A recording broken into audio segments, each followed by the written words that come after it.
Welcome to the deep dive. Today, we're taking a close look at the Wikipedia entry for Jeffrey Dahmer, the American serial killer. Right. Our goal here is to really dig into it, go past the basics, and pull out the most, crucial and maybe surprising details about his life, his crimes. Yeah, the source lays it all out. Bioinfo, the offenses, arrest, death. It gives us that framework. Exactly. You've got the biography, the specifics of the crimes, how he was caught, how he died, all from this one source. So let's see what these details really tell us. It's a comprehensive starting point, this entry. It gives us the facts, lets us trace Dahmer's path, from the start to his pretty grim end. The real challenge is seeing the connections, right? Absolutely. So, okay, let's kick off at the beginning. Jeffrey Dahmer, born May 21st, 1960, Milwaukee, Wisconsin. Oldest son, Lionel and Joyce Dahmer, later Joyce Annette, younger brother David, too. And the entry notes his childhood was seen as normal initially, which, knowing what comes later, feels, jarring, doesn't it? What do you make of that description? That contrast is key, I think. A supposedly normal start. Then this unbelievable horror later. It makes you wonder, what sends a life so off track? Yeah. The entry then mentions a lack of attention from his mother, not doing exceptionally well in school, not huge red flags on their own, maybe. Right. But looking back, they add to this picture of someone maybe lacking, strong support. Then the family situation really changes. Parents divorce, mother takes the younger brother, Jeffrey stays with his father and stepmother. That feels like a major turning point. Oh, definitely. The Wikipedia source explicitly says this family breakdown led straight to an alcohol addiction. Very young. Wow, that young. Yeah, suggesting, serious emotional impact and him finding this really bad way to cope early on. And it wasn't just the divorce, was it? The entry mentions isolation, too. No close friends in school, apparently. And it brings up his early realization he was homosexual, which, back then, that could definitely add to feeling isolated, couldn't it?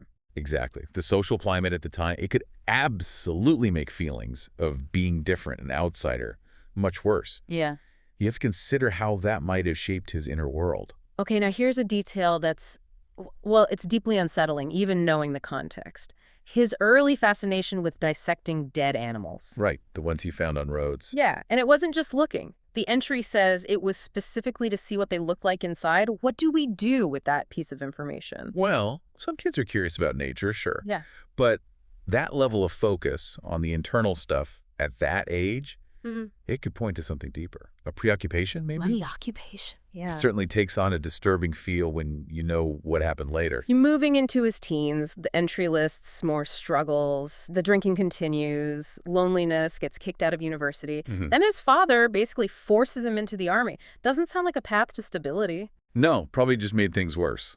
Piling on the failure, the lack of direction, being pushed into the military while already struggling with addiction. That's hardly setting someone up for success. And he was discharged after only 2 years. Yeah. Again, the alcohol addiction, it just highlights that instability. So after the army, he moves in with his grandmother for 6 years, actually. Right. But that ends, too. She asks him to leave after he gets arrested for public indecency. Another downward step. And then, 1978, he's 18, the first murder. Stephen Hicks, the victim, was 19.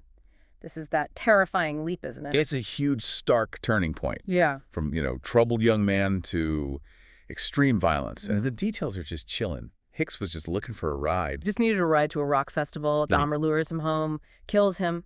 Beating and strangulation, the entry says. But then it gets even worse. Yeah, the details that follow. Dismembering the body, analyzing the parts, the source uses that specific word, analyzed. Analyzed. Yeah. Crushing the bones, scattering them in his childhood garden. This isn't just killing someone, it's something else entirely. The dismemberment, the disposal, it suggests this need for complete control, doesn't it? To completely erase the person. And analyzed, that hints at this detached, almost clinical interest in a human body. It's deeply disturbing. Okay, so then there's this big gap. 9 years between that first murder in 78 and the second in 1987. Right, a long pause. Then it's like a switch flip, so the frequency just ramps up massively. Victim 2, Stephen Twomey, 1987, met in a gay bar. Twomey was 25.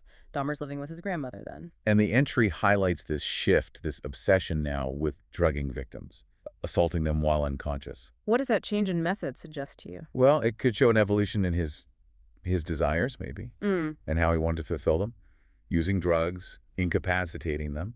It points to needing to eliminate resistance, maybe wanting control without any conscious interaction. Victim 3, James Dockstader, 1988, only 14 years old, Native American, a runaway. Met at a bus stop near a gay bar. Killed by strangulation, beating. And again, the entry says no remains found. You start seeing the pattern of targeting vulnerable people. Absolutely. Runaways. Yeah. Tragically easier targets, right? Yeah. Their support networks might be weaker, their disappearance potentially less noticed, or at least not right away. Victim 4, Richard Guerrero, also 88, the only Hispanic victim listed, 22 years old. Lured with money for photos. Took him to the grandmother's basement, killed him. And the disposal, dissolving the body in acid over months, that's another escalation, isn't it? Yeah. Trying to leave absolutely no trace. Yeah, the acid, it's moving towards total obliteration, suggests he's more aware of needing to avoid getting caught, willing to use really extreme methods. Then Anthony Sears, 1989, fifth victim, first African-American victim mentioned, 24 years old, last one killed at his grandmother's house. Right. And this is significant. The entry notes body parts were recovered. First time. Skull and genitalia, keeping parts. That's a really grim development. It suggests a deepening psychological problem, doesn't it? This need to hold on to something physical from his victims, moving beyond just the act of killing itself. Then the timeline really accelerates in 1990. Raymond Smith, number 6, 32, black, gay prostitute. First one killed in Dahmer's own apartment, the Oxford Apartments. Right. Drugged, raped, strangled, dismembered, skull recovered. Having his own place must have given him more control, privacy. Definitely. No family constraints. It likely made it easier. And you see the methods becoming almost ritualistic, that consistent pattern. Seventh victim, Edward Smith, 1990. Met in a club, 27. Body kept in the fridge for months, then destroyed. No remains found. Months in the fridge. Then Ernest Miller, also 1990. Victim 8, 22. A dance student. This one's different. Dahmer apparently couldn't strangle him due to his strength. So he adapted his method. Yeah, cut his throat, let him bleed out. And Miller is significant for another awful reason. His body was kept intact at first, and he was the first victim Dahmer admits to eating. Human flesh, heart, other parts. Cannibalism. That's Yeah. a complete descent, isn't it? Total break from any societal taboo. And the way he changed his killing method, it shows this horrible, practical approach to his violence. Victim 9, David Thomas, also 22, September 1990. Lured, drugged. But the entry notes he wasn't sexually assaulted. Because Dahmer said he wasn't attracted to him. Right, body completely disposed of. That selectivity is... it's just chilling. It really highlights that his motives weren't just random violence. They were tied to very specific desires and attractions. The lack of assault here tells you something dark about his specific urges. Curtis Straughter, number 10, early 1991, only 17. Lured with the nude photo promise again. Same pattern. Drugged, raped, dismembered, and again, genitalia and skull kept. That consistency with certain parts. Yeah, it suggests they had some kind of symbolic meaning for him. Control, trophies, possessing some aspect of the victim. Hard to say for sure, but it's a clear pattern. Errol Lindsay, April 1991. This is where the Wikipedia entry mentions the zombie experiments. Horrific. Drilling into his skull while he was alive, injecting hydrochloric acid into his brain. The source says the experiment failed. Failed, yeah. Body dismembered, parts and skull kept. The level of just depravity there is almost impossible to grasp. It shows this desire for absolute total control, doesn't it? Yeah. Trying to manipulate the body even beyond death like some grotesque puppet master. Yeah. Any shred of humanity seems gone. Anthony Hughes, 12th victim, May 1991, 31 years old, deaf and mute. Lured to the apartment, killed.